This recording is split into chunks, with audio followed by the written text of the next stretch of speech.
Oscar Piastri fait le break avec sa victoire aux Pays-Bas. Le pilote McLaren prend une sérieuse option pour le titre mondial. Coup dur en revanche pour son rival et coéquipier. Lando Norris contraint à l'abandon sur ennui mécanique. Un fait de course qui bouleverse le championnat et profite à Isack Hadjar, sensationnel troisième. À Zandvoort, à seulement 20 ans, il devient le plus jeune pilote français sur un podium de F1. Le rookie impressionne et voit son avenir s'écrire en rouge et bleu aux côtés de Max Verstappen. Un rêve éveillé ou un piège à haute pression? Débat.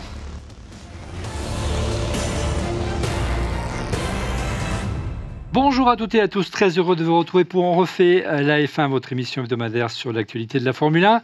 Vous le savez désormais chaque lundi après ces 3 semaines de pause estivale. Merci beaucoup pour votre fidélité et n'hésitez pas à nous soutenir en vous abonnant à notre chaîne YouTube et à liker la vidéo s'il vous plaît. Je vous rappelle que nous sommes également disponibles sur Apple Podcast en version audio, sur Spotify et sur Deezer. Avec comme fanat du Paddock cette semaine en duplex, notre team principal après quelques jours de vacances. Il est de retour, ancien patron des écuries McLaren et Lotus, monsieur Eric Bouillet. Salut Eric. Salut Olivier, bonjour à tous.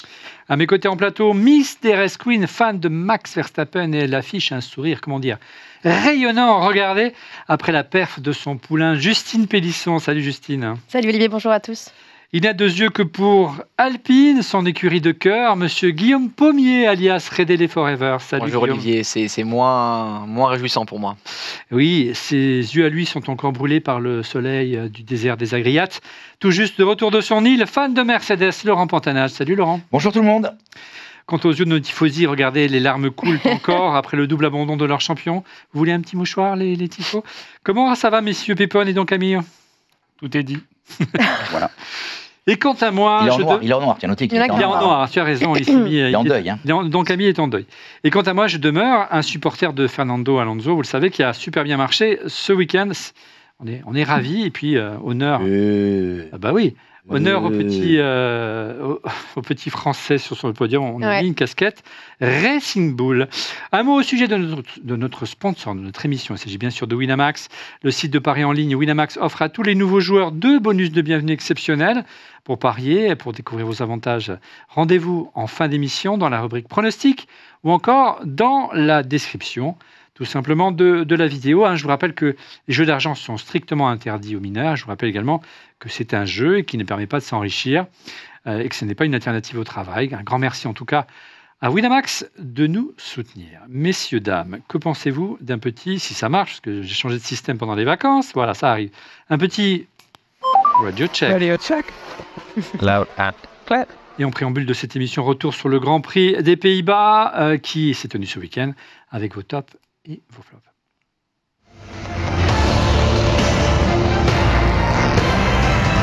Retour sur le classement du Grand Prix des Pays-Bas qui s'est déroulé ce week-end avec une victoire d'Oscar Piastri qui a dominé le paddock encore ce week-end sur McLaren sur le circuit des Zandvoort devant Max Verstappen sur sa Red Bull. 3e place et premier podium de la carrière du jeune pilote français Isack Hadjar sur Racing Bulls.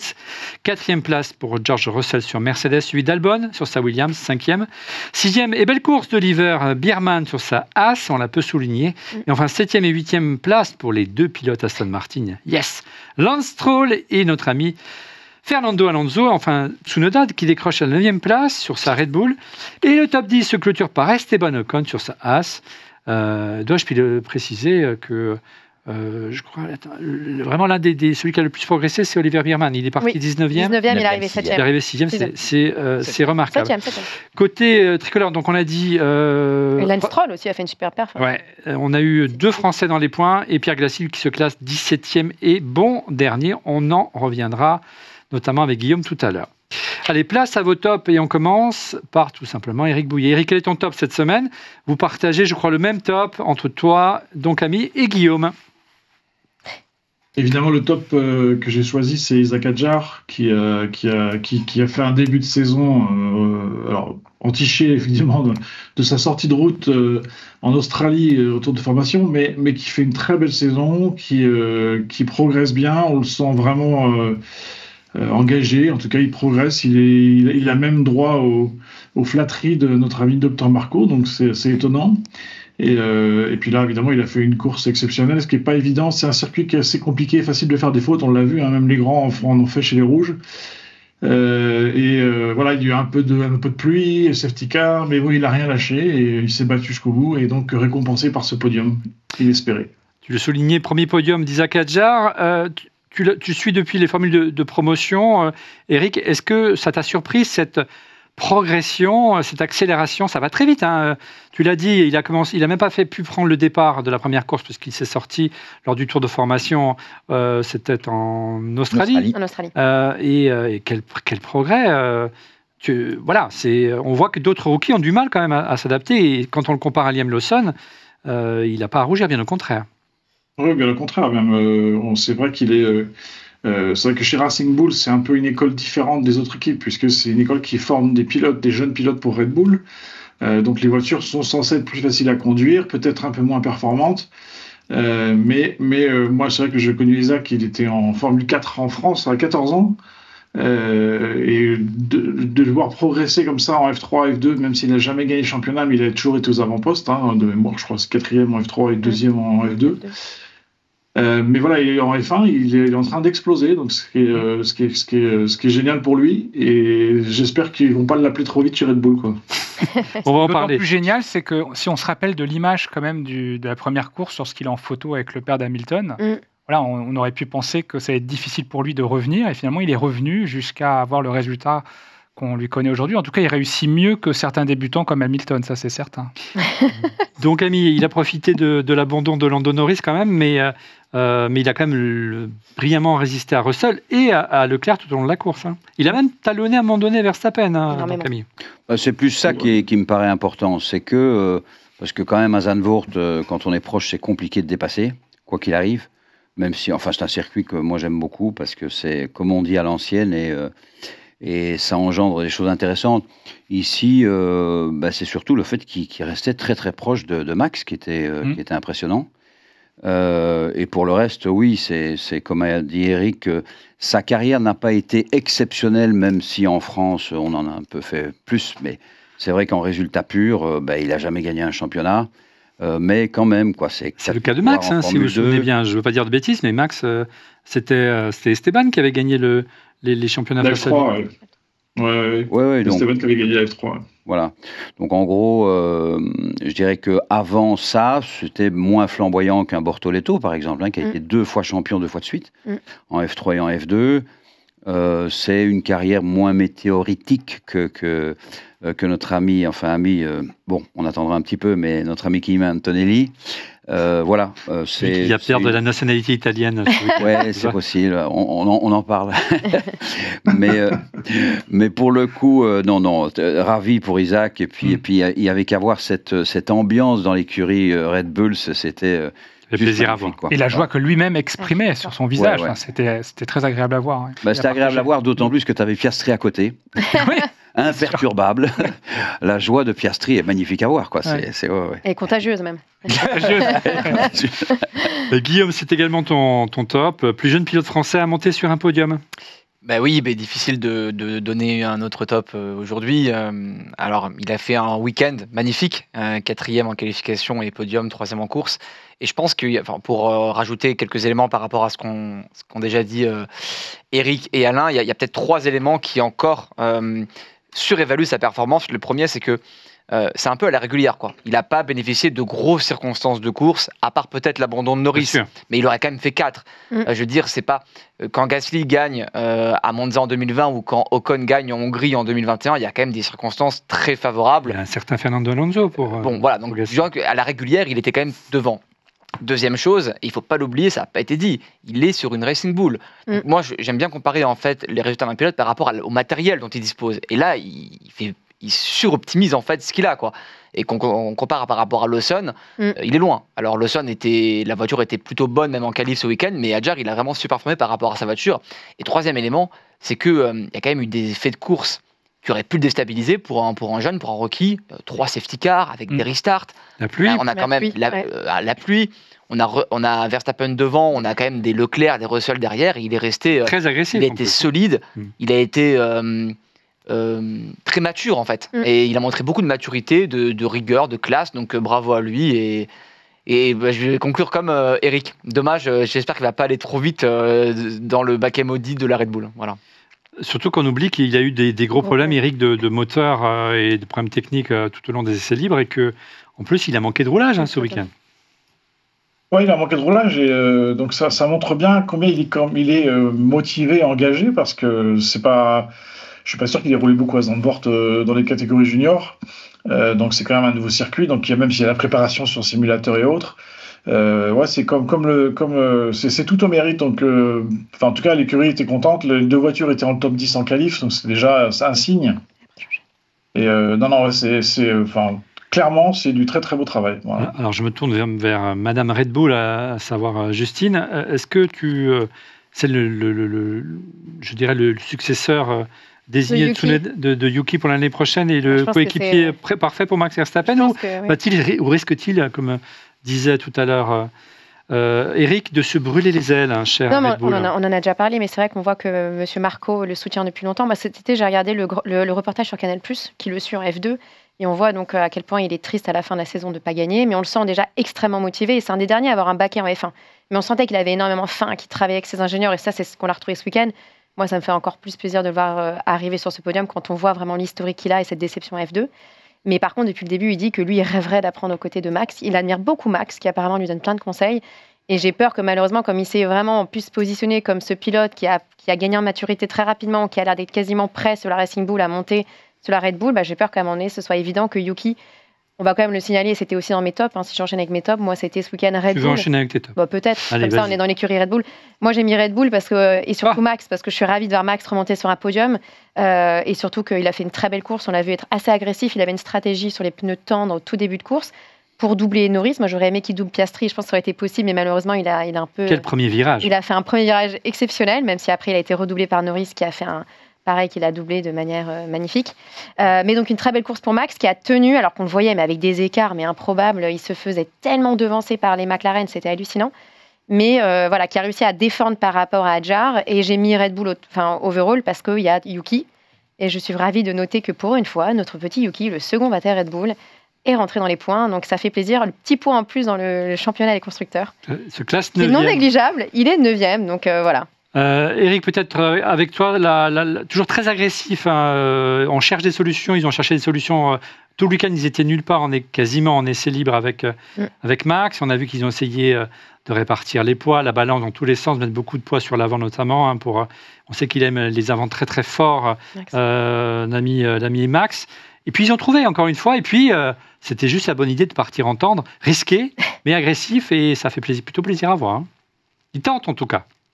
Oui, mais de toute façon, quand on a une voiture qui domine comme McLaren, on va être plutôt, on va dire, sur le recul, on va pas être agressif sur la stratégie. Que là, dans le cas de Red Bull, ils ont toujours été plus agiles. On va pas rappeler le fameux épisode de Abu Dhabi 2021, mais c'est quand même là aussi où ils prennent la décision de changer les pneus, et c'est ce qui change toute la configuration de la course et du championnat. Donc Red Bull est très fort en stratégie, très fort en simulation, en connexion de simulation avec depuis des années et des années. Il y a Buemi qui tourne tout le week-end dans la machine Hamilton Keynes. Ils utilisent vraiment tous leurs outils pour s'adapter, trouver des idées. Et comme là la voiture n'est pas la meilleure, en tout cas pas au niveau de la McLaren, ils arrivent encore à extraire des petites choses à travers le setup, à travers le travail, et à travers la stratégie bien sûr. Et puis pour revenir à Max, effectivement, c'était pas le virage numéro 1, c'était plutôt le numéro 3, où il a été impressionnant parce que se positionner, faire ce qu'il a fait, c'était quand même assez extraordinaire, et c'était du grand Max, quoi. C'était magnifique à voir. Laurent, on t'a pas beaucoup entendu. Quel est ton top cette semaine? Bon, j'ai hésité entre Lance Stroll et Oliver Behrman, parce qu'ils ont fait tous les deux une remontada assez incroyable. J'avais déjà choisi Lance Stroll il y a quelques semaines en disant qu'il avait fait, quand il faisait quelque chose de bien, il fallait qu'on le dise. Il a eu un début de week-end assez poussif. Surtout, il a quand même cassé 2 fois la voiture, donc tu vois, tu te dis, il part mal, Stroll, et il s'en est bien ressorti. Mais je voulais revenir, parce qu'on a eu la chance d'avoir un rookie qui montait sur le podium, et finalement, il y a ceux dont on parle, il y a ceux qu'on voit beaucoup, donc qui ont beaucoup de pression, entre autres Kimi Antonelli. Mais Behrman, on n'en parle pas beaucoup. C'est un peu, tu vois, il fait partie un peu des oubliés. Et finalement, avec une voiture qui qui est pas terrible. Il a fait, je pense, une course assez exceptionnelle. Alors avec une stratégie, lui comme Ocon, ils ont une stratégie un peu dure. Ils ont bien profité des arrêts au stand. Ouais, ils ont une stratégie de cafard. Ils ont gardé leur dur depuis le début et ils ont changé qu'à la dernière voiture de sécurité, quoi. Donc, mais ça paye. Au final, tu as un résultat exceptionnel. Moi, j'aime bien ce jeune. J'aime beaucoup ce jeune. Comment tu appelles ça? Stratégie de cafard, un peu de survie jusqu'au. D'accord. Donc j'aime bien ce jeune. Je fais partie des jeunes que j'aime bien. Tu vois, je trouve qu'on a des rookies sympas cette année, tu vois. Donc c'est cool, quoi, de voir un peu de 109 au milieu. 6e, alors qu'il s'était lancé à la 19e place. Il est parti des stands. Il est parti des 4e top 10 de la saison, et accessoirement, mes amis Ferrari, c'est un pilote de l'Académie. Ferrari Academy. Oui, d'ailleurs, c'est pour ça qu'il avait remplacé au pied levé Carlos Sainz, quand lors de son opération. L'appendicite. L'appendicite. Non, ça vaut. Non. Il avait fini 7e de mémoire. Je ne veux pas dire de bêtises, mais. Ça vaut. C'est un super rookie. Non, et puis il n'est pas cher. Bon, bref. Bien, mon temps de mon côté, c'est tout simplement le circuit de Zandvoort, le circuit des Pays-Bas. Une belle course sur un circuit à l'ancienne, j'ai adoré. Très technique et avec des bacs à gravier et un spectaculaire banking. On a vu même... il était plutôt difficile de dépasser, mais on a vu tout au long du week-end que ce type de tracé a vraiment rendu difficile la vie des pilotes avec pas mal de casses et de sorties. On a parlé de Lance Stroll qui, à 2 reprises, nous a fait très peur en FP2 et en qualif. Et même les plus grands, regardez, notamment Max en FP1 et Lewis Hamilton se sont fait plutôt mal. Je crois qu'on a une petite vidéo de Max quelque part qui doit traîner dans nos archives en régie si vous la retrouvez. Mais c'est pas grave si vous ne l'avez pas. Après, ça a été assez bizarre. Ça l'avait fait à la fin des FP1, regardez, il part et puis c'est les essais de départ. Et puis il se tangue dans les graviers, même les meilleurs. Comme quoi. Marrant, Pourquoi je vous parle de ce circuit? C'est parce qu'il a connu aussi un grand succès populaire. On a vu que les tribunes étaient pleines. Et malgré ce cocktail détonnant, les organisateurs ont annoncé qu'ils allaient jeter l'éponge en 2027. Donc l'année prochaine, ce sera le dernier Grand Prix des Pays-Bas, en tout cas pour le moment, malgré l'aura de Max Verstappen. C'est un peu fou, un peu dommage qu'on voit d'année en année ces circuits européens historiques contraints de disparaître. Je ne sais pas si ça vous émeut. Peut-être un petit mot avec notre Guillaume national.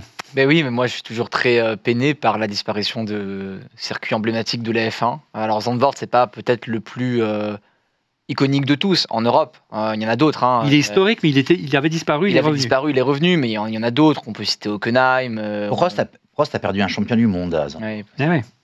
Et le problème, c'est que on est dans une F1 globalisée qui doit conquérir tous les marchés dans le monde. Donc c'est aussi normal et plutôt juste que toutes les régions soient représentées en nombre de grands prix. Mais donc il faut partager. Je pense que c'est aussi, Eric, j'en parle avec toi, c'est aussi on n'arrive pas en Europe à réunir les conditions économiques à conserver ces grands prix, alors que dans certains pays étrangers, on dépense sans compter en fait. C'est toujours le même débat, effectivement, l'argent, puisque c'est sur les moyens de revenus de la F1 qui sont quand même d'abord les droits télé, ensuite les droits des promoteurs et ensuite le sponsoring. Donc effectivement, ça coûte de plus en plus cher pour la F1. Dans le cas de la Hollande, c'est un petit peu à part parce que eux, on va dire, ils étaient partis pour faire un coup, on va dire. Ils voulaient en faire 3, au final 5, au final ce sera 6 ou 7. Grand Prix, mais ils veulent pas continuer. Là, c'est une décision vraiment purement rationnelle de businessmen qui ont d'autres projets et qui veulent pas continuer. Ça n'a rien à voir avec ils gagnent de l'argent eux et ils sont privés à 100%. Il n'y a pas de soutien politique, pardon. Et donc c'est une belle réussite, mais c'est je crois, de plus en plus contraignant vis-à-vis des écologistes, de l'administration, et que, en gros, ils en ont marre, quoi. Donc, ils jettent l'éponge, non pas pour une raison financière, mais plus pour une raison business, on va dire. Ouais. Malgré l'aura de Max Verstappen, on l'a vu encore ce week-end aux Pays-Bas. On reste avec toi, Eric. Et pas que Max Verstappen, c'est quand même un des rares endroits où les tribunes sont monochromes, quoi. Les tribunes étaient intégralement. Ça sera pareil l'année prochaine, hein. C'est exceptionnel. C'est juste exceptionnel. C'est impressionnant, quoi. Moi, Ouais, ça fait à plaisir. Monza, voilà, t'as raison. D'ailleurs, Fabrice, il n'a pas de top. Non, mais alors justement, toi, tu t'absentes quelques fois on refait la F1, et Olivier Frigara, j'oublie. Donc en fait, j'ai néanmoins un flop, et c'est Olivier Frigara pour cette semaine. Excusez-moi. Voilà, donc j'attendais patiemment. Quel est ton top? Moi aussi, je me disais quand. Ouais. Mais oui, non, mais c'est pas grave. Mais c'était au moment des. J'aurais aimé t'associer. Mon top, c'était Max. C'était Max. Mais oui, c'est vrai, c'était Max. J'ai oublié. Eh bien oui, donc tu vas dire du bien de Max. En fait, tu voudrais que ce soit pilote Ferrari. Mais voilà, ça fait longtemps que je le dis. C'est à lui que je mets 10 sur 10. Et même avec une voiture qui n'est pas si performante que ça, on peut encore compter sur lui. Moi, ce qui m'intéresserait de voir, c'est il donne quoi ce pilote dans une autre écurie comme Ferrari, par exemple? Est-ce qu'il arrive à sublimer la voiture malgré les difficultés qu'on a? On peut envoyer Hamilton chez Red Bull. Ouais, voilà, on en reparlera tout à l'heure des transferts éventuels d'Hamilton. Mais voilà, mon top, ça reste Max. Je suis vraiment fan de cette envie, en tout cas, de toujours faire mieux et de dépasser et de surpasser, en tout cas, les difficultés qu'il peut avoir avec sa voiture. Pardon, monsieur. C'est trop tard. Monsieur Marcel. Eric, quel est ton flop cette semaine? Eh ben, sans transition, c'est Ferrari. Eh oui, je m'associe à toi pour une fois. Allez, vas-y. Non, mais bon, c'est vrai que c'est pas ce qu'on attend en termes de performance, évidemment. Je trouve que c'est pas trop mal, on va dire. Ils étaient 5 et 7, je crois, sur la grille. C'est un petit peu mieux, on va dire. Mais bon, c'est sûr que se faire doubler par une Racing Bull, c'est pas forcément ce qu'on attend. Alors le flop, il n'est pas vraiment dans la performance, c'est plutôt effectivement le résultat qui est quand même pathétique, parce que les deux voitures, elles ont fini dans le bac justement. Double abandon. Même si c'est pas la faute de Leclerc entièrement, c'est quand même aussi, ils ont pas fait une super course non plus. C'est plus dans malgré qu'ils aient justement des grands pilotes, le budget, les pilotes, le patron d'écurie, on sait tout ce que Fred il fait l'affaire et tout, c'est le temps que ça met à remonter la pente. C'est ça qui, pour moi, le flop d'aujourd'hui, c'est la non-réactivité, on va dire, de Ferrari, même si cette année c'est un peu spécial, puisqu'à mon avis ils sont tous mis sur 2026 dès le mois de mai, ou avant même. Mais comme une grande écurie comme Ferrari, elle n'arrive pas à sortir la tête de l'eau mieux que ça. Je trouve ça un petit peu dommage. Voilà. Il y a quand même un beau début de course, et Fred Vasseur l'a souligné, de Charles Leclerc, qui a pris le dessus très agressif, un très beau début de course. Je rigole pas, hein, c'est vrai, de Charles Leclerc, qui a pris le dessus au départ sur George Russell. Il était 4e avant son premier arrêt au stand, tentant de faire l'undercut sur Isaac Hadjar, et puis sa stratégie a été ruinée par la sortie de Lewis Hamilton, on va y revenir. Et puis à nouveau, belle remontée de Charles, spectaculaire encore une fois, avec un dépassement musclé à nouveau sur George Russell. Et puis la course s'est terminée, tu l'as dit, dans le rail, sortie par Antonelli. Qu'est-ce que vous pensez de cette inconstance chronique des Ferrari? On l'a vu qu'ils étaient en formidable progrès en Hongrie, il était même en tête longuement, et puis ça s'est écroulé. On a même suspecté une volonté de Ferrari de limiter l'usure du châssis et donc de réduire la puissance du moteur pour éviter de se faire disqualifier. Enfin, on a entendu plein de choses pendant l'été. Voilà. Quelle est votre réaction sur ces difficultés et ce point précis qu'a pointé notre ami Eric? Peut-être toi, Laura, un petit peu. Je pense que c'est compliqué. Je pense que c'est une saison compliquée. C'est les saisons de fin de réglementation. Donc, qui est terriblement partagé, et je pense qu'on parlera tout à l'heure du problème Alpine, qui est un peu dans le même cas. Pas fond de verre.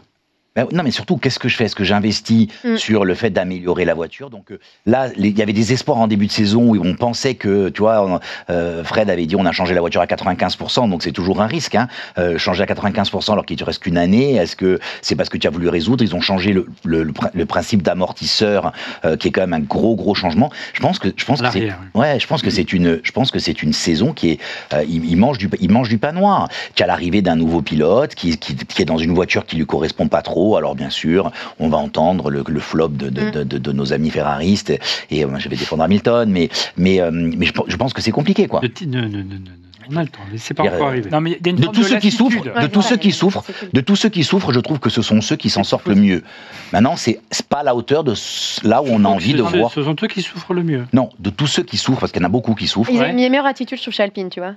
En termes de résignation par rapport à la culture des pilotes, là, je trouve que chez Ferrari, on sent vraiment que la culture a l'air terrible. Il y a en Hongrie. Tu vois la réaction, tu vois Charles à la fin de son do not finish, il est sur le côté, il rejoint même pas son écurie. Enfin, il trouve. Il y a une forme de lassitude quand même. Enfin, vas-y, balance ton flop. Allez, vas-y. Nouvelle saison, on a espoir d'avoir une écurie plus performante. Donc, ça s'appelle la Formule 1, ça. Non, mais il y a que mais chez Ferrari, on est toujours dans la promesse en fait. On n'est jamais dans la réalisation de la promesse. Donc là, on a changé la voiture à 95%. On est allé chercher un sextuple champion du monde. Septuple, ouais.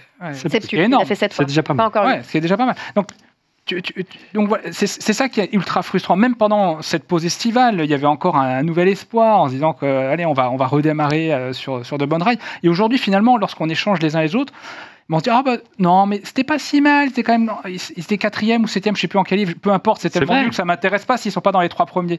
Mais c'est ultra frustrant, très honnêtement, de pas voir une progression.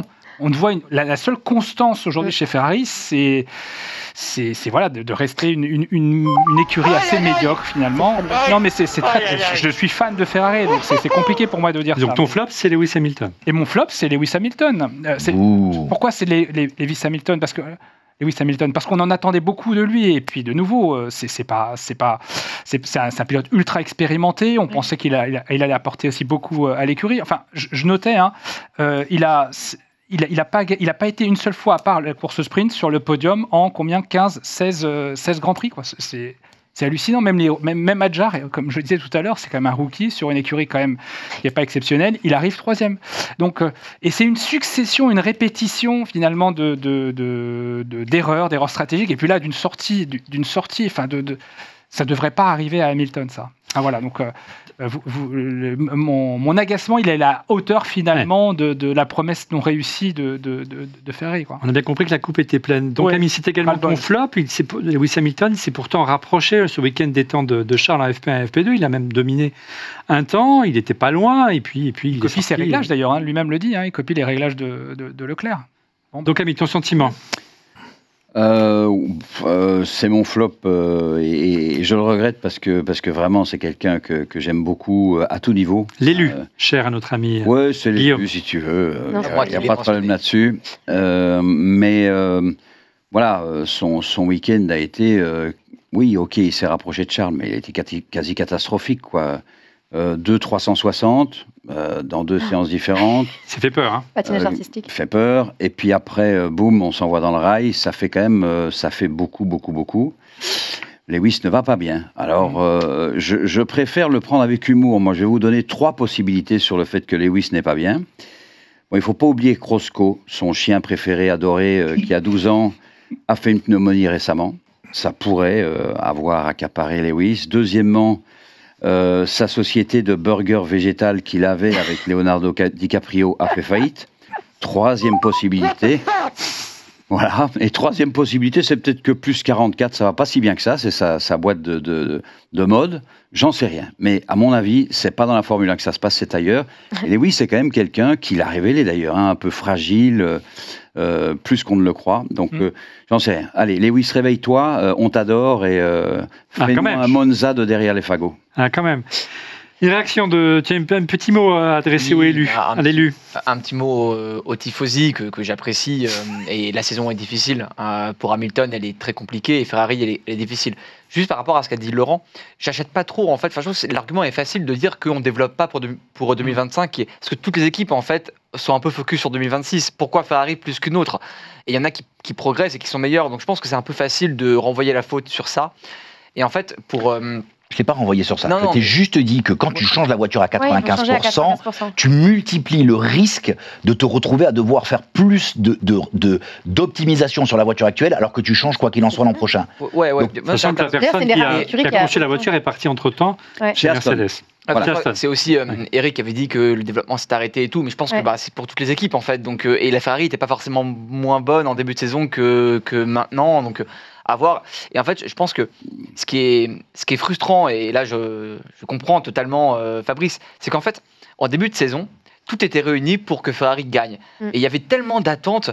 En fait, plus il y a d'attentes, plus il y a de déception et de frustration si jamais ça marche pas. Et comme ça marche pas, pour Ferrari et pour Hamilton, qui devait effectivement être un peu l'élu, qui devait amener Ferrari vers le titre, bah, on est encore plus déçus, quoi. Et je me mets à la place de tous les tifosi, oui. Leur déception est légitime et elle est à la hauteur de leurs attentes énormes en début de saison, en fait. Eric, Monza, c'est vraiment la dernière chance cette saison de victoire de l'écurie pour justement sauver sa saison. Ça va être vraiment un moment important la semaine prochaine pour l'écurie et pour la Scuderia. Historiquement, Monza, c'est un package aérodynamique spécifique. Et donc tu peux choisir en fait de développer une voiture qui sera plutôt bonne sur tous les tracés comme l'a fait McLaren, ou tu peux aussi choisir de mettre un peu d'énergie de développement sur Monza par exemple. Dans le cas de notre dossier en ce moment, effectivement c'est très important pour Ferrari. Et pour revenir à ce que tu disais Guillaume, quand je parlais de développement, c'est que justement le développement de la Ferrari il a peut-être été lui arrêté bien plus tôt que certains, parce que notamment il voulait se focus sur le Monza par exemple, parce que si tu fais un one-off, les tifosi sont contents, on fait un podium, on gagne une course, et en gros ta saison elle est à moitié sauvée, quoi. C'est un petit peu comme ça que ça peut réagir. Okay. On verra dans les pronos tout à l'heure. Justine, ton flop cette semaine? Moi, alors, c'est Pierre Gasly, parce que c'est un peu comme vous, c'est de la frustration et de la déception. Là, on ne peut pas parler d'attente par rapport à l'écurie Alpine qui se classe aujourd'hui dernière du plateau, mais c'est plus que voilà, c'était un week-end qui a été très difficile. On les a vus en essai libre, enfin, c'était une catastrophe, les voitures, mais Pierre a réussi à se hisser en Q2, donc on était quand même très contents. Et en fait, oui, c'est un peu sévère quand même. Non, sévère dans mon sens, en fait, c'était juste que c'était un flop en disant que c'est vraiment de la frustration, parce que je crois, comme Guillaume et nous autres ici sur le plateau, que c'est vraiment un pilote qui a beaucoup de potentiel. Et je pense que malheureusement, il a une voiture qui n'est pas du tout à la hauteur de ce qu'il pourrait faire. Et c'est plus un flop en disant une énième frustration de le voir là où il est. Compris. Et ensuite, quand tu vois les propos aussi par rapport aussi à Colapinto, qui sont coéquipiers aujourd'hui, qui est nulle part. Beaucoup de déceptions, et c'est encore une course de plus où on aurait aimé le voir arriver. À un moment, il a été P10 en fin de course. En fait, il a dégringolé P17. Il a fini dernier. Mais il a quand même fait une belle qualif. Exactement. Parce qu'en fait, il s'était pas arrêté. Et à niveau de ses pneus, il y a une dégradation totale des pneus. Il était beaucoup remonté au moment de la dernière safety car, mais effectivement, les pneus étaient fatigués. Et il s'est Exactement. Donc c'est plus mon flop en termes de frustration, parce que je rejoins Guillaume. Je pense que c'est vraiment un pilote qui a énormément de potentiel, surtout sur la pluie, même si on a vu que la pluie, c'est une course ce week-end où il y a eu pas mal de... Ça a alterné, donc j'aurais pu penser qu'il serait bien. Et vraiment déçu de ne pas le voir aller plus loin. Des difficultés que reconnaît même, regardez la déclaration de Flavio Briatore, le patron de l'écurie, qui confirme l'impasse d'Alpine. Tu parlais d'impasse technique au micro de nos confrères de Canal+. Regardez cette citation. On sait que la performance est terrible cette année. On a décidé, et je suppose que l'on a commis une erreur, de mettre tous les efforts sur la voiture de 2026, car on pensait que la voiture de 2005 serait plus compétitive. Les autres ont amélioré, tout le monde a réussi à progresser. Je ne fais pas avec l'accent italien. D'autant qu'il ne faut pas oublier que cette année, en 2 dixièmes, il y a 10 voitures. Il y a aussi les écarts qui sont infimes. Et puis, concernant l'avenir de Pierre Gasly, on n'est pas très inquiet pour lui, en tout cas, du moins, je l'espère. Pour le moment, on négocie avec Pierre pour prolonger le contrat et ajouter à l'Italien. C'est la pierre angulaire depuis laquelle on doit partir après. Nous regardons ce qui se passe. Belle photo de Fabio. Hein. Très belle lunette de ça. Ouais. On essaie de l'arranger un petit peu. Ils n'ont pas intérêt à perdre Gasly, pour le coup. T'imagines, c'est la pierre. Petite réaction de notre tifosi français. Non, déjà, par rapport à ce que dit Justine, et je partage. En fait, le flop, c'est pas vraiment Gasly. C'est plutôt Alpine qui n'arrive pas en fait, à fournir une voiture convenable au talentueux Pierre Gasly, qui, avec une bonne voiture, fait toujours de bons résultats. Exactement. Aujourd'hui, avec ce qui se passe chez Alpine, si jamais ils perdent Gasly, alors pour le coup, c'est vraiment encore plus inquiétant qu'actuellement. Donc, ils ont intérêt à garder Gasly, à trouver le meilleur pilote possible à côté de lui, et puis surtout à espérer, à prier tous les jours que le moteur Mercedes 2026 que nous préparent les Allemands, il soit super performant pour qu'en fait Alpine remonte en 2026. Quoi. Voilà. Ouais. Pour conclure au sujet d'Alpine, de nouveau, des rumeurs suggèrent que Bernie Ecclestone et Flavio Briatore pourraient soutenir la candidature de Christian Horner dans l'acquisition d'une participation dans l'écurie Alpine F1. Qu'en pensez-vous? Évidemment, on se tourne vers notre Eric national. Eric, ton avis par rapport à ça? Mon avis, c'est sûrement l'option la plus possible, on va dire. Christian maintenant a compris qu'il fallait être aussi actionnaire de l'entreprise, sinon on est dans une position un peu moins confortable. Alpine, je sais effectivement, s'ils ne sortent pas de leur marasme actuel, ça fait pas de sens de continuer. Après, c'est des décisions politiques internes. Est-ce que Christian pourrait venir avec un fonds d'investissement et au passage, peut-être, je pense que j'ai pas de... Il n'y a pas vraiment de démenti dans le paddock de ce côté-là. Je sais que la rumeur chez Cadillac, elle était fortement démentie et puis elle a été maintenant, ça a été officialisé par le CEO. Donc Christian Horner n'ira pas chez Cadillac, c'est sûr. Ouais. Non, c'est sûr. Ouais. Mais je sais pas.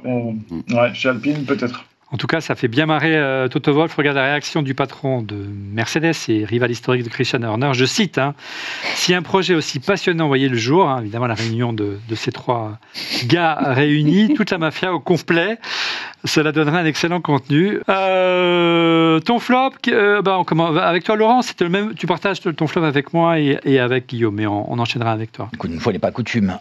Non, moi mon flop c'est Mercedes, donc tu vois, c'est un peu. Tu assumes. C'est un peu l'autocritique. Autoflagellation entre les tifosi et les Merco. C'est pas sur ce Grand Prix. C'est pas sur ce Grand Prix. En fait, c'est un peu l'accumulation de tout ce que je vois. Mercedes, pour moi, c'est une écurie qui, dès que tout fonctionne bien, tout est bien huilé. On a l'impression, il y a une certaine classe à la tête, tu vois. D'ailleurs, Toto a fait une phrase. Il a été bon ce week-end dans les citations. Il a dit, il a fait une phrase magique. Donc en anglais, le bon, la brute et le truand, c'est the good, the bad and the ugly. À propos de. Et donc il a dit maintenant que le bad est parti, c'est-à-dire Horner. Non, le bon, la brute, d'accord. Le bon, la brute et le truand, en fait, c'est the good, the bad and the ugly. Okay, donc le bon, le mauvais et le dégueulasse, quoi. Et il a dit maintenant que le mauvais est parti, c'est-à-dire Horner, il reste plus dans le paddock que le ugly et moi. C'est qui et donc le ugly, c'est Vasseur. Donc sous-entendu que lui est bon. Donc il était particulièrement prolixe en citation ce week-end. Non, mais c'est une écurie qui aime. Enfin, tu vois, quand ça tourne, il y a une certaine classe, ça fonctionne bien et tout ça.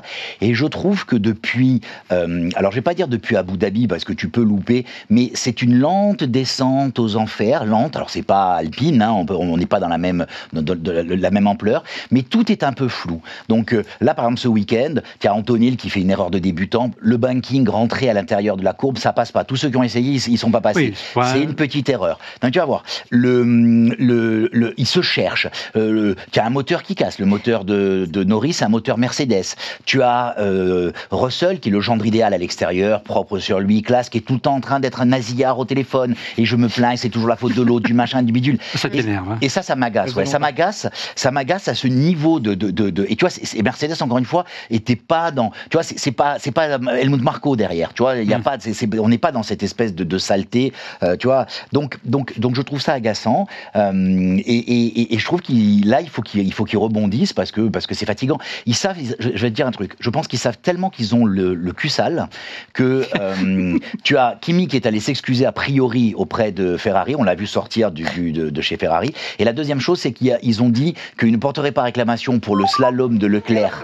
Ça c'est pour le cul sale. Ouais. Mais tu vois, Leclerc a slalomé devant Russell et ils ont dit qu'ils ne porteraient pas réclamation, tu vois, un peu pour s'excuser de. Enfin, tu vois, quand on arrive à ce stade-là, à ce niveau de la compétition, je trouve ça un peu dommage. Voilà.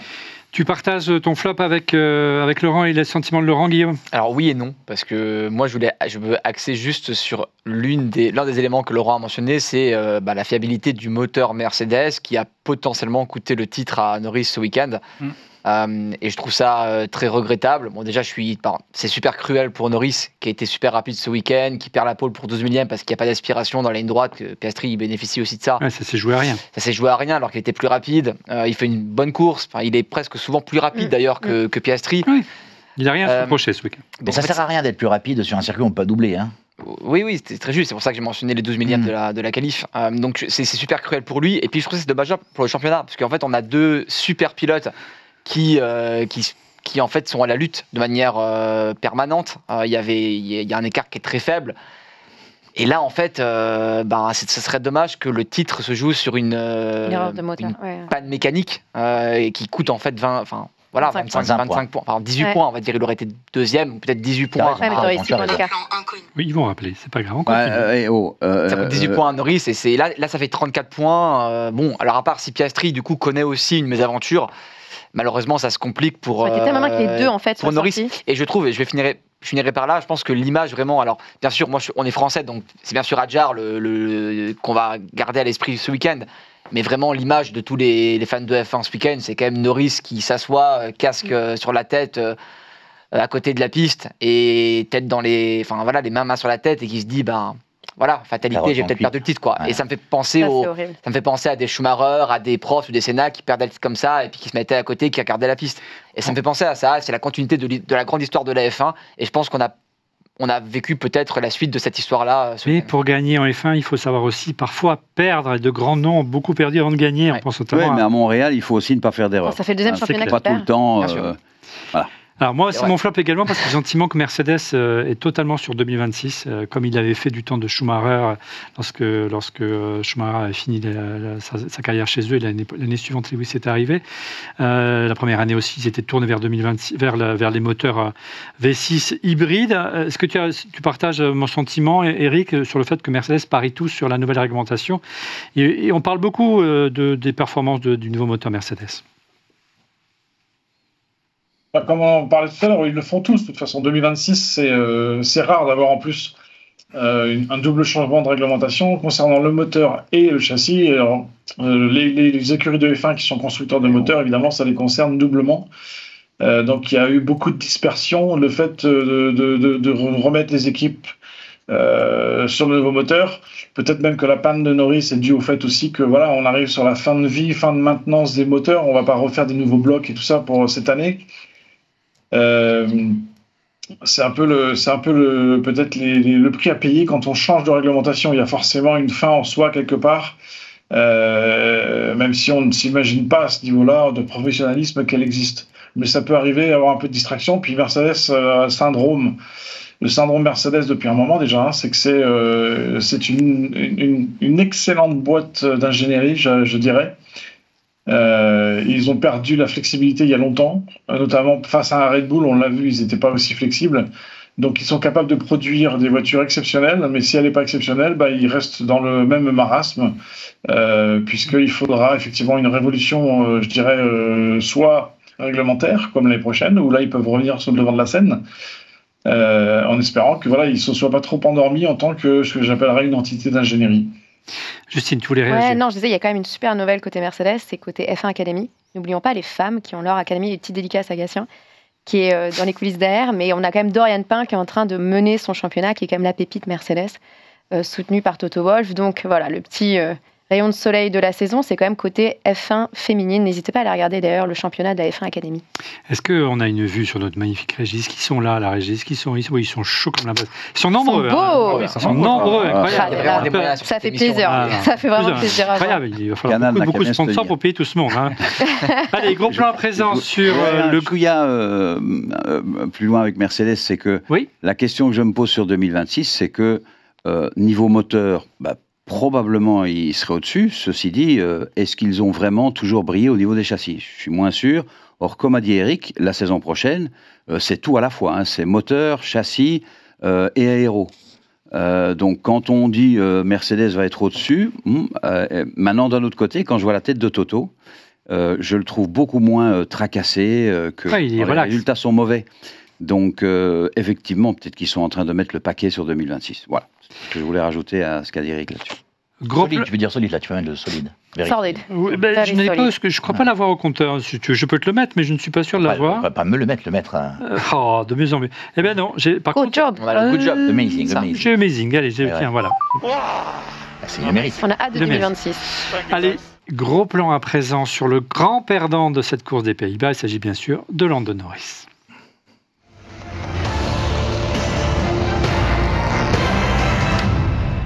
Coup dur pour Lando Norris, bien sûr, ce week-end, qui a été contraint à l'abandon en fin de course, alors qu'il occupait la seconde position. Il n'a rien à se reprocher tout au long du week-end. C'est un vrai coup dur pour le pilote britannique, alors qu'il a dominé son coéquipier durant les essais libres. Ça s'est joué vraiment à rien, tu le soulignais, Guillaume. Partir en pôle sur circuit, c'est déterminant pour la victoire. On est d'accord là-dessus, Eric? Avec la même voiture. Oui. C'est clair que on l'a dit plusieurs fois depuis le début, c'est un circuit où il est compliqué de doubler. Tu peux avoir une opportunité et encore, c'est sorti de banking dans la ligne droite, mais donc effectivement, c'est pas très large en plus. Je sais pas, c'est circuit à l'ancienne comme tu disais, donc c'est pas non plus très large. Donc c'est effectivement primordial d'être en pôle. On sait que Lando est intrinsèquement un poil plus vite peut-être que Piastri sur un tour. Mais Piastri, évidemment, on le sait, plus émotionnellement, plus sous contrôle, on va dire. Mais là, il a quand même réussi à faire avec sa petite slipstream là, dans la ligne droite, il a réussi à faire la pige à Norris quand même.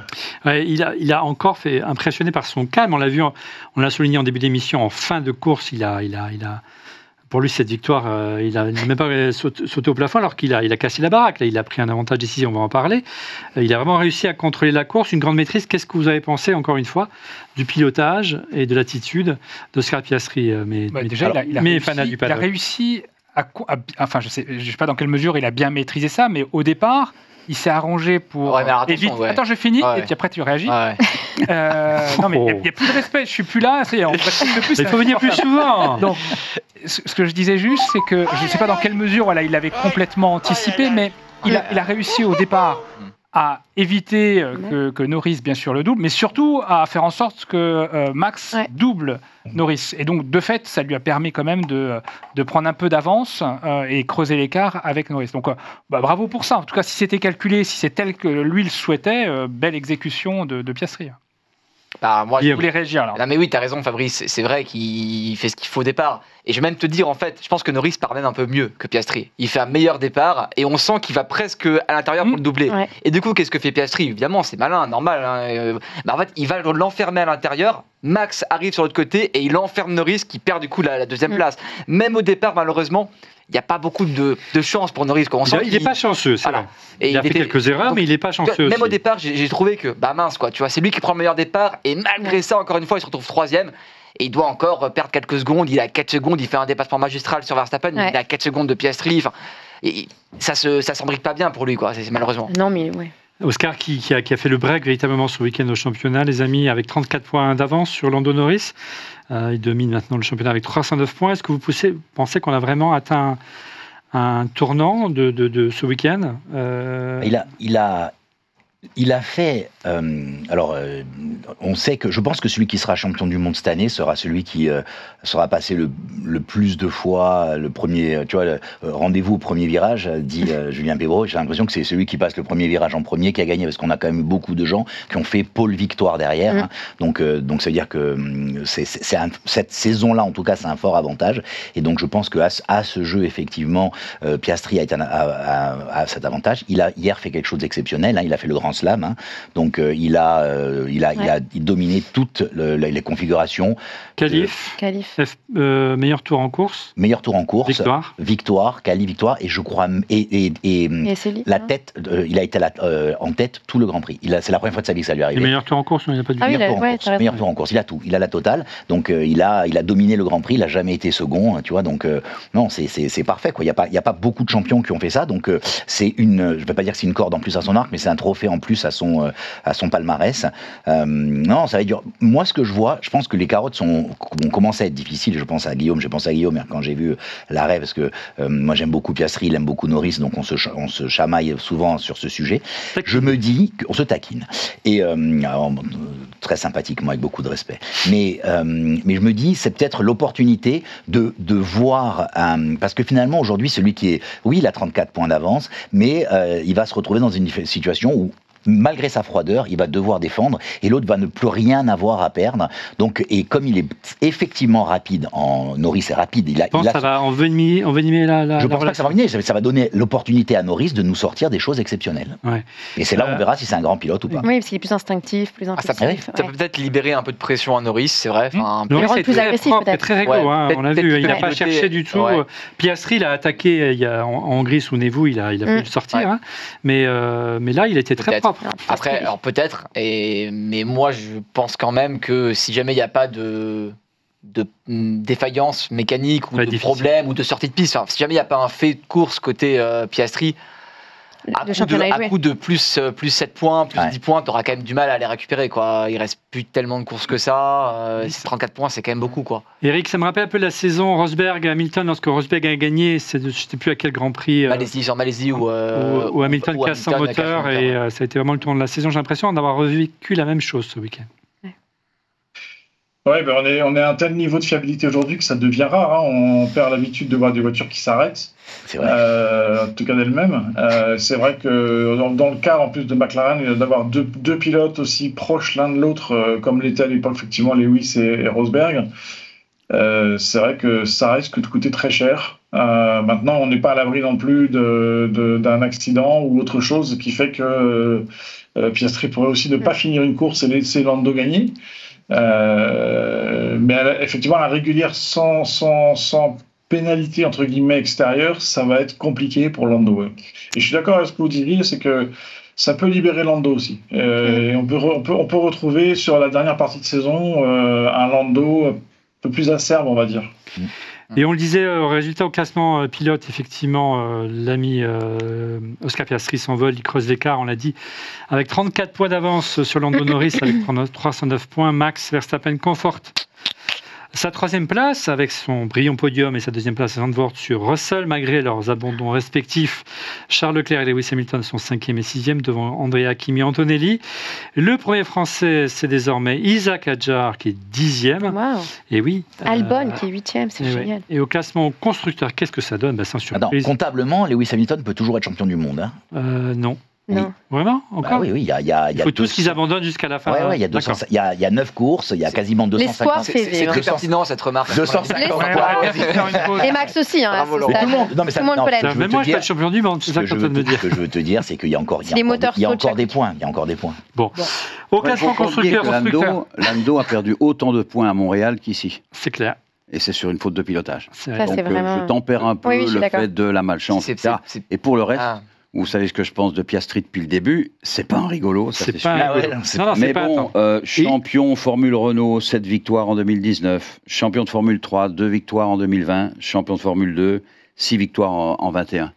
Mais c'est du lourd, c'est très très lourd. Après, juste, c'est pas vrai qu'il a perdu autant au Canada, parce que du coup, Piastri n'a pas gagné le Grand Prix du Canada. Piastri était 4e, je crois. Non, mais il a commis une erreur. Oui, bien sûr, mais en fait, il a perdu peut-être. Mais là, il a perdu le pire. Parce qu'il a commis une erreur une fois en Australie. Et bien sûr, voilà. Il a commis une erreur. C'est comme s'il perdait 25. Mais en fait, il a perdu. Et Piastri n'a pas le niveau d'expérience de Norris non plus. Non, il y a 3 ans d'expérience. Il a perdu 12 points, il a été 12-0 au Canada, un truc comme ça. Là, c'est 25-0. Là, quand même, c'est. Allez, au classement constructeur. Il a perdu 2 Canada.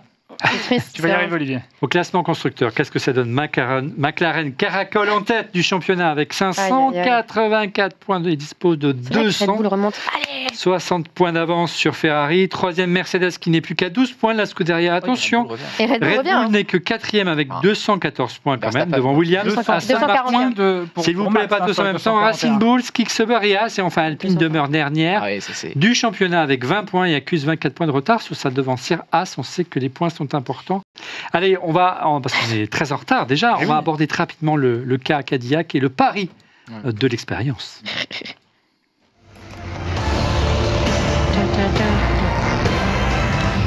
Vous le savez, la semaine dernière, Cadillac arrive à annoncer, bien sûr, cette année qu'ils arrivent en Formule 1 en 2026 et surtout dévoiler cette semaine ces 2 nouveaux pilotes, enfin nouveaux, on va en discuter. Il s'agit bien sûr, sans surprise, de Sergio Pérez et de Valtteri Bottas, un duo de vétérans âgés chacun de 36 ans et qui accuse plus de 500 Grands Prix à eux deux au compteur. Alors mes amis fans du paddock, validez-vous ce duo. On commence avec Eric. Oui, c'est le choix de la raison. C'est le choix de la raison. Effectivement, 2 pilotes d'expérience. Il faut savoir qu'il est prédit à Cadillac, en tout cas, au moins 2 années, voire 3, très difficiles. Quand on part de zéro comme ça, c'est extrêmement compliqué. Et il va bien falloir faire parler d'eux-mêmes et en positif. Donc prendre des pilotes qui ont évidemment... de l'expérience, c'est aussi avoir une certaine aura, une certaine présence médiatique, même s'il n'y aura pas d'excuse là, si la voiture elle est vraiment terrible, là on ne pourra pas se cacher derrière un rookie ou un jeune pilote. Mais c'est le choix de la performance, entre guillemets, en tout cas, d'essayer de gagner du temps pour être rapidement dans la course au point et voilà, et exister dans le paddock et sur la grille.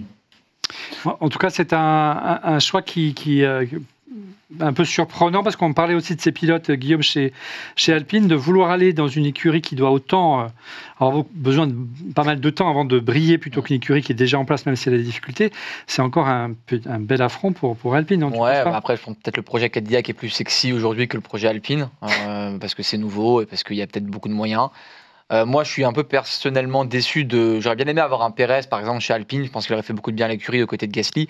Maintenant, je suis d'accord avec Eric. C'est un très bon choix pour Cadillac. Je pense que c'est pour renouveler les pièces, qu'il encaissait beaucoup, c'est ça? Ouais, non, c'était c'est un bon pilote, Pérez. Il a Red Bull, c'est un incident à côté de Verstappen, mais ça reste un super pilote. Ça.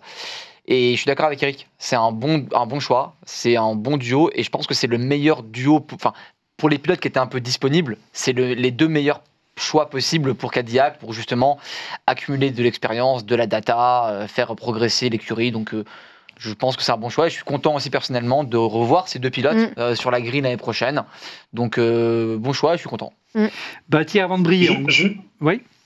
Ouais, non, juste je pense que le choix pilote, comme tu disais Guillaume, par rapport à Alpine, c'est que malheureusement, c'est ce qu'on disait tout à l'heure, c'est le futur d'Alpine qui n'est pas garanti aujourd'hui. Il n'y a pas eu de prise de parole du nouveau patron de Renault qui disait on est là pour 10 ans, pour 20 ans, pour 30 ans. Et donc, des pilotes comme Bottas et Perez n'ont pas envie de choisir une voie où ils peuvent se faire éjecter au bout d'un an. Là, au moins, chez Cadillac, si tu veux, c'est un programme qui est un vrai programme corporate, on va dire. C'est quand même Cadillac, c'est quand même un grand constructeur. Et donc, c'est le choix de la raison. Ce sont plus des newbies, hein. C'est quand même c'est leur dernier coup en fin de carrière. Donc voilà, tu veux toujours un programme qui est vraiment corporate par rapport à autre chose, quoi.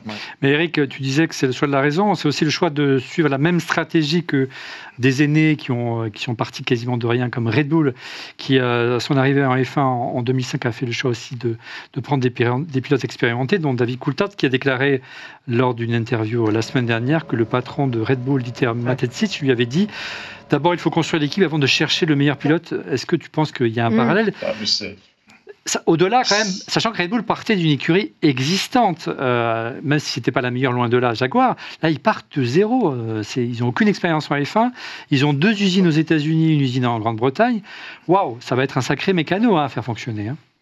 C'est un sacré mécano, mais alors ils partent pas vraiment de zéro, au sens où oui, l'écurie n'existait pas avant, mais tous les membres qui la composent aujourd'hui travaillaient déjà en F1 avant. D'accord ? Le directeur technique, c'était celui que j'avais chez Lotus. On retrouve aussi Pat Simons, on retrouve d'autres gens comme ça. Donc c'est une équipe qui est vraiment qui connaît la F1, on va dire. Donc on sait très bien que la voiture elle va arriver l'année prochaine. Il y aura tout à roder, mais ils savent déjà ce qu'ils vont faire. Et choisir 2 pilotes expérimentés, c'est aussi ramener toutes les infos que Bottas pourrait avoir accumulées sur Mercedes ou Alfa Romeo. Et la même chose pour Perez. Tu vas chercher 2 pilotes qui viennent des 2 meilleures écuries qui ont dominé les 10 dernières années. C'est aussi de l'information que tu vas injecter dans le système. Voilà. Sachant qu'elle ne partira pas de zéro puisqu'elle aura le moteur Ferrari, on peut penser également une partie de la suspension. Non, mais mais je ne pars pas de zéro, mais c'est pas, je parle pas de toi, je parle des petits sourires en coin. C'est incroyable. Ils sont insupportables. Ils ne partent pas de zéro parce qu'ils auront la base. Vous faites pas le choix de si la régie veut bien de remonter ce magnifique moteur Ferrari, qui équipe déjà le moteur Haas, qui peut plutôt briller ce week-end, ils partent pas de zéro. Un pilote qui connaît bien le moteur Ferrari, donc c'est Valtteri Bottas qui l'avait chez Alfa Romeo. Donc on peut penser que ce sera une sorte de Ferrari hybride qu'ils aient l'année prochaine, sachant que les premiers tests qu'ils vont devoir faire, c'est sur une Ferrari. C'est sur une Ferrari qu'ils vont faire parce qu'ils n'ont pas de voiture qui a au moins 2 ans d'âge qui permet à ces pilotes de faire des simulations. Quoi. Je peux te poser une question, Olivier? Je t'en prie. Que serait cette émission sans Ferrari? Non, mais oui. C'est la chose pour la F1, Ferrari. C'est la même question qu'on se pose depuis 50 ans. Mais que serait la F1 sans Ferrari? Donc elle devrait réaliser une 20aine de journées d'essais privées avec une sorte de Ferrari hybride, c'est ça, on pense. Une voiture qui a au moins 2 ans d'âge, c'est ce que permet la réglementation. Et elle se lance déjà dans des tests grandeur nature, apparemment, dans les prochaines semaines pour simuler des faux week-ends de course à voir. En tout cas, c'est un beau projet et il va falloir faire de la place dans les paddocks. Par contre, juste petite info liée, il est possible qu'il manque les premiers tests. Je ne sais pas si tu l'as vu passer, cette info. Non, je ne l'ai pas vu passer. Mais il parle déjà de peut-être louper les essais de Barcelone et de se concentrer sur les 2e essais à Bahreïn. Déjà, ça promet. Donc en tout cas, ça promet. Construire d'abord, briller ensuite. Voilà le pari de Cadillac pour 2026. En tout cas, un pari prudent ou un pari gagnant. L'avenir nous le dira. N'hésitez pas à réagir dans les commentaires, bien sûr. Allez, c'est l'heure, je crois. Si je ne me trompe pas, je regarde mon prompteur. Oui, bien sûr. C'est box. C'est l'heure du quiz F1.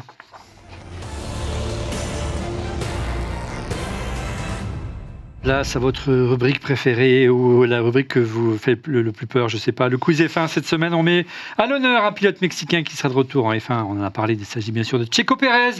Alors, à vous de jouer, cher chroniqueur. 7 questions, 4 indices et à chaque fois, une question subsidiaire pour départager les meilleurs. C'est parti, testez vos connaissances sur Checo. Vous êtes prêts? Main sur le volant. Casque vissé, ceinture bouclée. Est-ce que vous êtes prêts? Vous êtes vraiment prêts? Oui, bien sûr. Quel est le nom du patron de l'entreprise principale, sponsor de Sergio Pérez? Slim. Ouais. Guillaume. La régie? Carlos Guillaume. Guillaume. Le mec. Pour nous, c'est Guillaume. Mais je pense qu'il y a eu un délai avec Eric. Le délai de Teams, désolé, Eric, il faut que tu viennes en plateau. Oui, effectivement, il est mexicain, il est connu pour avoir construit un empire dans les télécommunications en Amérique latine. Son nom, Telmex. Il était l'homme le plus riche du monde devant Bill Gates en 2007. Son prénom est celui d'un corpulent chanteur français populaire. Disparu, on fait ce qu'on peut. Hein. Il s'agit bien sûr de Carlos Slim. Corpulent, Slim, double jeu de mots. Hein? Techniquement parlant, Olivier, c'est pas lui, c'est son fils qui est le sponsor. Oh. Je n'en doute pas, sachant qu'il était potentiellement Eric à l'époque le nom du fils. Hein. Il devait être le sponsor. Juste par rapport à Guillaume. Allez, question numéro 2. En quelle année Sergio Pérez a-t-il remporté son premier Grand Prix en 2020. C'est incroyable. Très bien. Non, mais rien à dire. Bravo. C'était la saison affectée par le problème de pandémie de Covid-19. La course a eu lieu sur le circuit de Sakira à Bahreïn. Durant cette course, je gagne alors après avoir remonté 19 places après un accrochage au premier tour avec Charles Leclerc. Et c'était au volant, regardez, d'une Racing Point. C'était en 2020. Bravo. C'était aussi la course où on a eu l'accident de Grosjean. Non, c'est pas cette course-là. Pas celle-ci. Non, parce qu'il y a eu deux courses à Sakira. Ah, mais pardon, excuse-moi. C'est en sens inversé. Excuse-moi, voilà. My bad. Il y a eu deux Mais courses 50 ans après Rodriguez. Ouais. Voilà. Comme quoi, on a rien à mettre en défaut et à coller. Ouais, non, Guillaume, non, il y a deux courses à Bahreïn, t'as raison. En régie, ça donne combien? 8. Ça fait 8 points pour Guillaume. Vous voulez pas vous montrer en régie? Vous avez honte, c'est ça? Pourquoi 8 points? Il veut pas. Ah, je non, c'est 4 ou 5. C'est 4 ou 5 points? 4. Ouais. C'est déjà pas mal. Question numéro 3. Je suis un pilote, coéquipier de Sergio Pérez chez Force India. Mais c'est incroyable. Mais comment t'as deviné parce qu'il a eu plein d'écuries? Il a essayé. Il a fait plein d'écuries? C'est tout. J'étais coéquipier de Pérez lors des saisons 2017 et 2018. J'ai eu plusieurs accrochages avec Sergio alors qu'il était mon coéquipier. C'est vrai que ça a marqué. Ah oui. En 2019, Lance Stroll me remplace. En 2020, je rejoins l'écurie Renault. Il s'agit d'Esteban Ocon. 12-0, ça... Ouh là là. Il faut qu'on le disqualifie, c'est pas possible. Ouais, Guillaume, sors de la pièce, s'il te plaît. Non, il suffit que tu mettes des trucs sur les pilotes un peu plus anciens et on le fume. Regarde, toutes les fois précédentes. Ça reste... Alors attention, question de rapidité. Là, je compte sur les plus anciens. Pour quelle écurie Sergio Pérez a-t-il fait ses débuts en Formule 1? La régie, je crois que c'est Don Camille. C'est Peppo. C'est Peppo. Non, mais tu c'est Peppo. Non, mais moi, je reviens plus. Il a effectivement, bravo Peppo, débuté en 2011. L'écurie était motorisée par Ferrari, bien sûr. Et l'écurie est toujours basée en Suisse et prendra le nom d'Audi en 2026. L'écurie Sauber. Là, c'est plutôt les couleurs de Kik Sauber. Bravo à Fabrice. Ouais, 12-8, c'est pas fini, il reste encore 3. Comment ça, 12-8? 12-4. Non, mais là, il va se faire pardonner. 12-12. Allez, x2. Cette question-là, comptez. C'est le bonus de la rentrée. Je suis une écurie pour laquelle Sergio Pérez a couru. McLaren.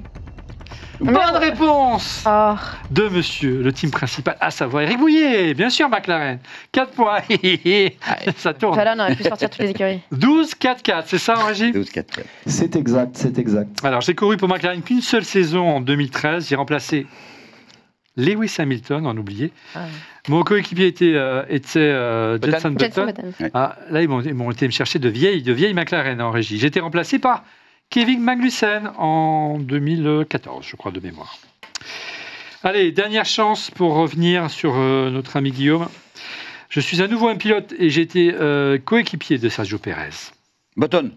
Non. Verstappen. Non. Hülkenberg. Vettel. Non. Hülkenberg. Vettel, non, il n'a pas été coéquipier de... Non. Donc il ne reste plus que, que Laurent On a entendu et une bonne Justine. réponse, nous, en régie. Pardon? On a entendu une bonne réponse. Ouais, j'imagine en régie. Hülkenberg ou machin. Qui a dit Hülkenberg? Mais non, mais il a dit C'est pas- après, en Non, on l'a dit deuxième après réponse. non, c'est Alain, mais on l'a dit après. Mais non, Ouais. Non. C'est encore Fabrice qui s'est fait Non, mais on Je vous inventer des comment on bonnes l'appelle, réponses en régie. C'est n'importe quoi. cette En fait, émission. on a tout listé. J'ai été coéquipier de Sergio Pérez chez Force India en 2014. En Ok, 2020, je remplace Sergio Pérez en quarantaine suite au Covid-19. J'ai le record du plus grand nombre de grands prix disputés avant d'acquérir un podium. J'ai remporté les vainqueurs du Mans en 2015. Il s'agit de l'incroyable Hülkenberg. Allez, c'est encore Guillaume qui a gagné, mais Ah ouais. pour le plaisir, question T'as pas dit subsidiaire. Hülkenberg? Non, Toi, il a t'as pas dit gagné, Max il a- Verstappen? Combien d'écuries Pour combien d'écuries Sergio Pérez a-t-il piloté? Et ce, en comptant les changements de propriétaire des dites écuries. Oh. 5 et après 6. 6. Avec Cadillac, ça fera 6. Alors, pas tous en même temps. 6. 5 et 6 avec Cadillac. Donc Ah. 6. Alors, 5 ou 6? Ok. Non, mais 2026 Tu compte ou comptes pas Cadillac? Mais oui. Ah bon, bah alors 6 Ah. alors. 8? Alors, 7. 7. Guillaume? Je dirais 6 aussi. Justine? Moi, je dirais 8, mais j'en ai une de trop. D'accord. Ouais. Eric? Je dirais 6, ouais, 6. La bonne réponse est 6 et la victoire va donc à Attends. monsieur Guillaume Pommier. Bravo! Et là, À 6, je vous il résume. y a un hein. changement de nom de la Racing Point. hein. Exactement. Sauber, Ça a été McLaren, Racing Force Point. India, Racing Point, Red Bull, Cadillac. Et T'as- Ferrari, t'as l'écurie, oublié il était. WT, Racing Point, la deuxième année. Et tu comptes c'est pas, Racing tu comptes Point, pas Ferrari, pareil. pilote Ferrari écurie en académie? Mais non, il n'a jamais couru pour Ferrari. Mais il était pilote il était pas dans l'académie? Non, c'est Sauber motorisé par Ferrari. C'est Ah, je Sauber. croyais qu'il Ouais, avait ouais. commencé dans l'académie. C'est Sauber, mais, Allez, mais bon, c'est pas grave. Allez, vous vous c'est comme rattraperez ça. la semaine Super. prochaine. Ouais. Encore une brillante victoire de notre ami Guillaume. On enchaîne avec la Minute Insta.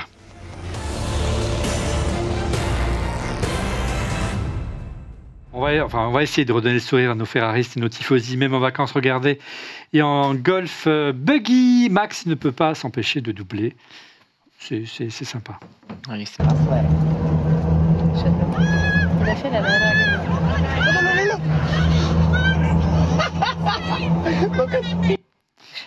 Voilà, c'est ça qu'il vous faut, un peu de bonne humeur, un peu de détente. Il faut envoyer vos pilotes faire du golf en Sardaigne. Exclusif, regardez les images du retour en avion d'Isaac Hadjar. C'est beau à voir, regardez. No, sir. Your infection first. Good evening.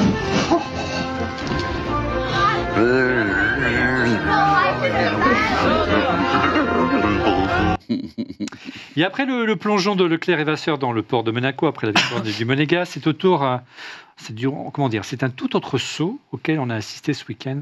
Regardez.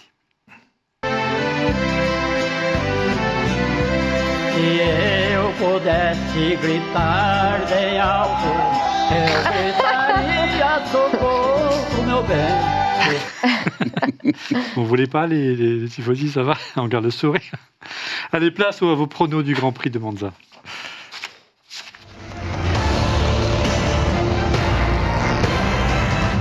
Les pronos avec notre partenaire de cette émission. Il s'agit bien sûr de Winamax. Découvrez la double offre de bienvenue de notre partenaire Winamax qui donne à tous les nouveaux joueurs 2 bonus exceptionnels. Tout d'abord, le bonus numéro 1, Winamax vous rembourse votre premier pari en cash si celui-ci est perdant, dans la limite de 100 €.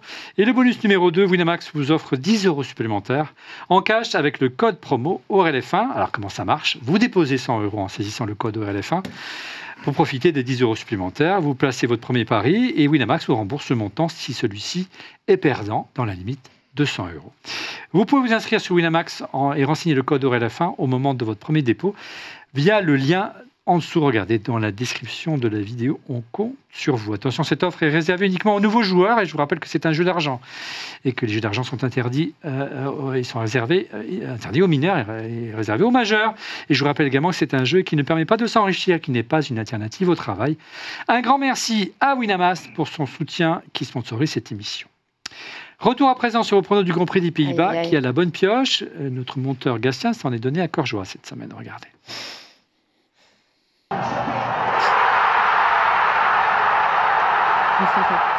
Bon, quand même Piastri, juste pour le faire. Il n'y a pas de Lando.